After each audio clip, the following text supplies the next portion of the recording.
कशाची गोष्ट सांगायची? कावळ्याची. एक असतो चिमणी आणि एक असतो कावळा. चिवचं घर असतं मेणाचं आणि कावळ्याचं घर असतं कशाचं असतं? शेणाचं असतं.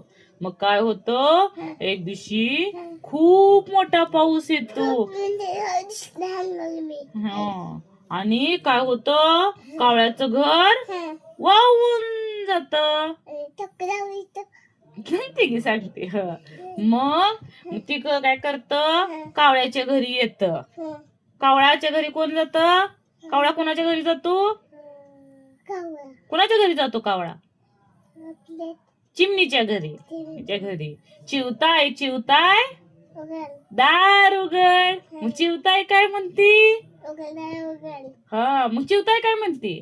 थांब माझ्या बाळाला आंघोळ घालती. परत कावळा ओरडतो, चिवताय काय म्हणतो? दार उघड. मग चिवताय काय म्हणती? थांब माझ्या बाळाला गन पावडर करते.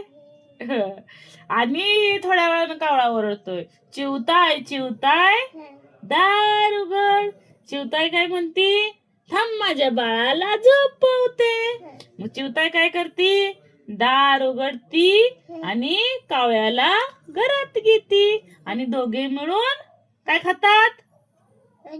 भजी.